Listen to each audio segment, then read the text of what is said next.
Hello students, आधुनिक भारत के पुनर्जागरण शीर्षक पे हम लोग अपनी सीरीज शुरू कर रहे हैं।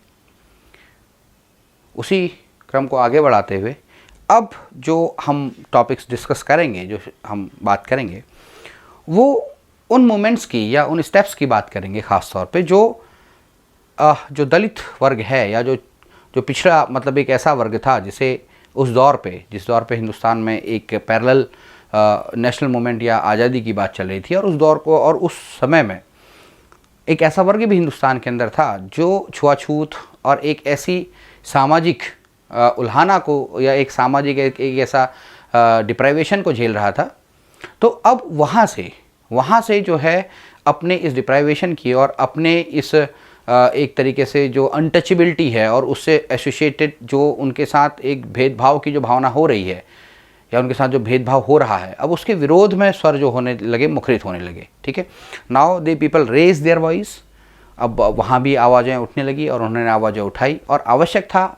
और यही शायद मुझे लगता है कि पुनर्जागरण जो 1830 से शुरू हो रहा है, 1830 आप ब्रह्म समाज को देख रहे हैं, उसके बाद लगातार इस तरीके की सोसाइटीज़ जो बंगाल से शुरू होती हैं पूरे भारत के अंदर इस्टेब्लिश होती हैं, और हर सोसाइटी इस बात के लिए या हर एक जो ऑर्गेनाइजेशन है, इंस्टीट्यूशंस है, ठीक है, वो इस बात का विरोध कर रहे होते हैं कि छुआछूत को तो कम से कम हिंदुस्तान से ख़त्म कर दिया जाए।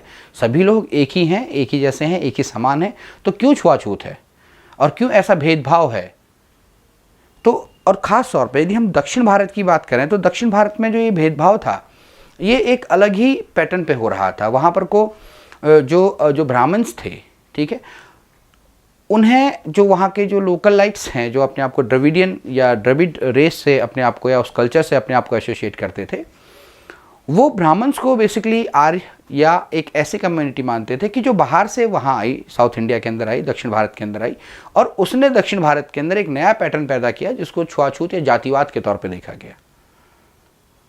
तो जो शुरुआत में दलित या जो शुरुआत में जो डिप्रेस क्लास था, उसका और ब्राह्मणों के साथ जो होने वाला जो क्लैश था, उसने दक्षिण भारत के अंदर एक जो डिप्रेस क्लास है उसकी एक आवाज़ को रेस किया, और वो जो आवाज़ थी वो वेरियस मोमेंट्स के तौर पे आपके इतिहास के पन्नों में दर्ज हो गई, और वहाँ से बहुत बार एग्ज़ाम में महत्वपूर्ण प्रश्न पूछे जाते हैं बच्चों।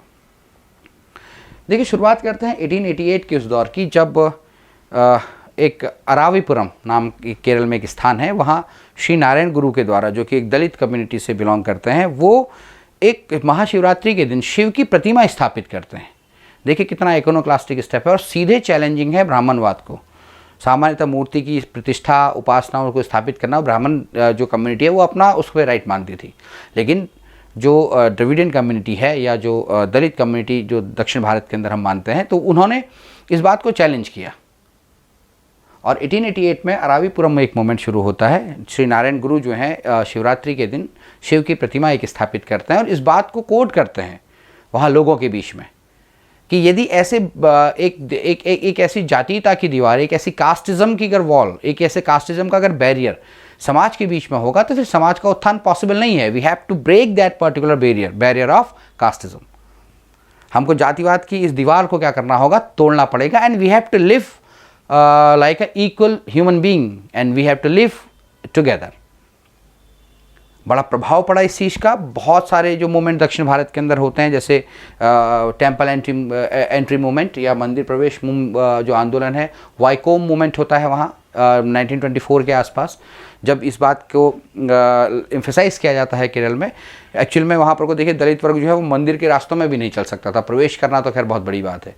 तो वाइकोम मूवमेंट इसके खिलाफ होता है।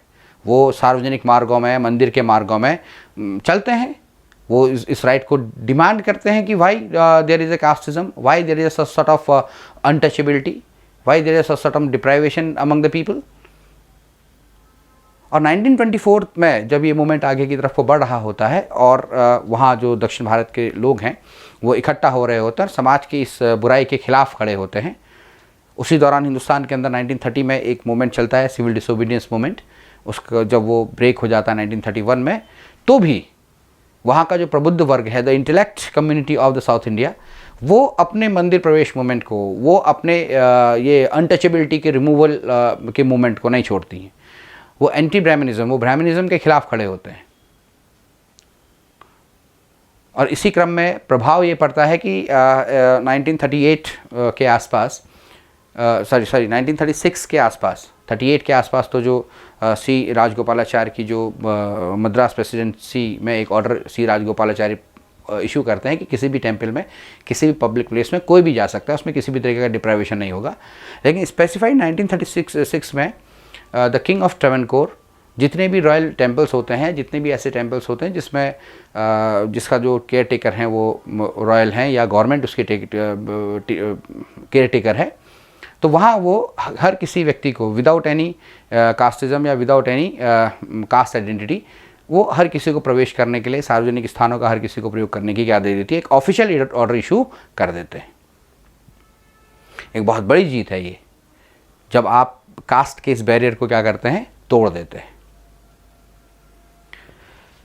एक श्री नारायण गुरु धर्म परिपालन आंदोलन जो है ये बहुत लंबे समय से वहाँ चल रहा होता है। देखिए, मैं 88 से बोल रहा हूँ कि श्री नारायण गुरु इस बात के लिए लगातार बात कर रहे हैं कि दलित जो समाज है जिसको डिप्राइव किया जा रहा है, ठीक है, उसे आगे आना चाहिए, उसको बढ़ावा दिया जाना चाहिए, उसे हर क्षेत्र में आगे आना चाहिए। छुआछूत का क्या होना चाहिए, विरोध होना चाहिए। अनटचेबिलिटी को क्या किया जाना चाहिए, बाइकआउट किया जाना चाहिए, उसको छोड़ दिया जाना चाहिए।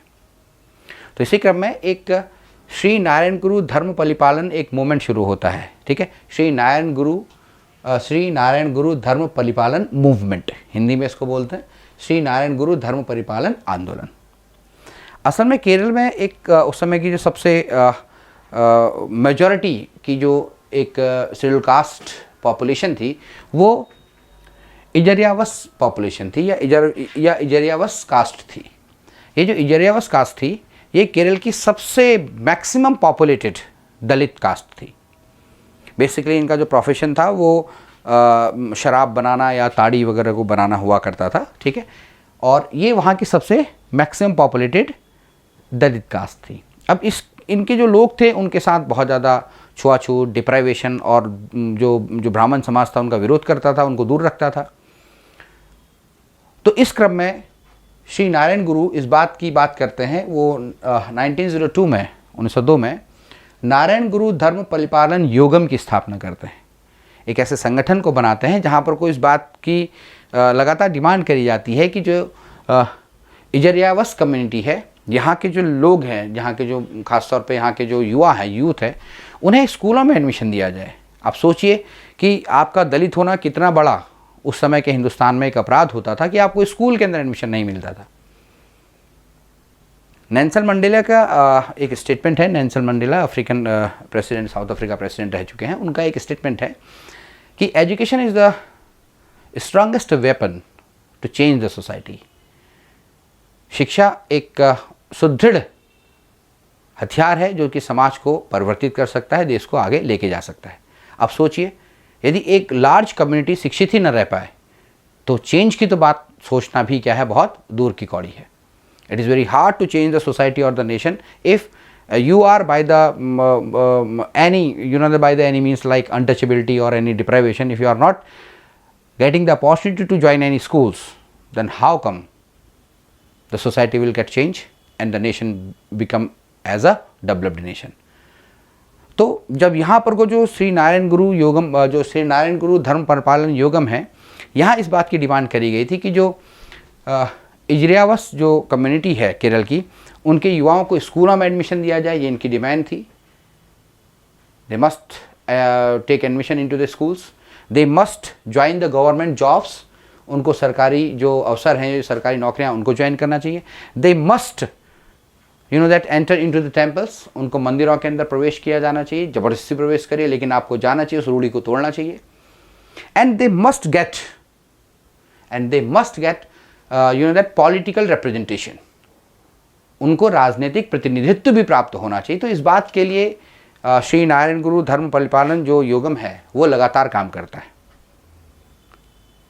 इसका प्रभाव ये होता है बच्चों कि 1931-32 के बाद एक डिमांड शुरू होती है कि जो दलित वर्ग है उसको रिप्रेजेंटेशन मिलना चाहिए। खास तौर पे जो प्रोविंशियल इलेक्शंस हो रहे हैं वहाँ पर को उसको क्या होना चाहिए, रिप्रेजेंटेशन मिलना चाहिए।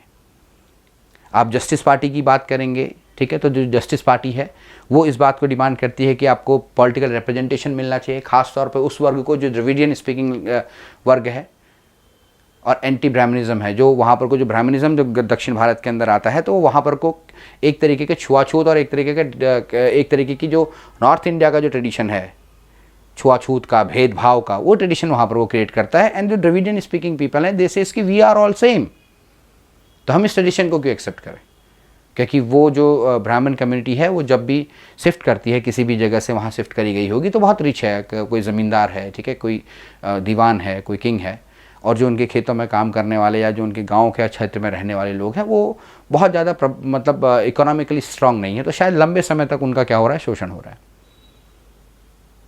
लेकिन ये जो शुरुआती आंदोलन है, इन आंदोलनों के द्वारा पॉलिटिकल रिप्रेजेंटेशन की डिमांड, मंदिर के अंदर प्रवेश करने की डिमांड, टेंपल एंट्री की डिमांड, स्कूल्स के अंदर एडमिशन होने की डिमांड, ठीक है, ये डिमांड्स लगातार उठती चली गई और परिणाम ये हुआ कि दक्षिण भारत के अंदर भी हम देखते हैं कि छुआछूत और इस तरीके की जो कमियां थी, ठीक है, वो सब क्या हुई, रिमूव हुई, सोसाइटी डेवलपमेंट की तरफ हो गई। प्रश्न कैसे पूछे गए हैं, सिंपल सी, इजारावास कम्युनिटी कहाँ से बिलोंग करती है, केरल से बिलोंग करती है। अरावीपुरम मूवमेंट जो है वो किसके द्वारा शुरू किया गया था, श्री नारायण गुरु के द्वारा शुरू किया गया था, ठीक है, सिंपल जो फैक्चुअल क्वेश्चन जो डायरेक्ट आपसे पूछे जाते हैं। मंदिर प्रवेश मूवमेंट जो है वो किस मूवमेंट से प्रभावित था, अरावीपुरम मूवमेंट से, ठीक है। तो ये कुछ प्रश्न आपके पास दलित जो डेवलपमेंट है या जो दलित मूवमेंट्स हैं उनके बारे में पूछे गए हैं, ठीक है। इस सीरीज़ को अभी हम और आगे कंटिन्यू करेंगे गाइस, ठीक है। चलिए, all the best, thank you.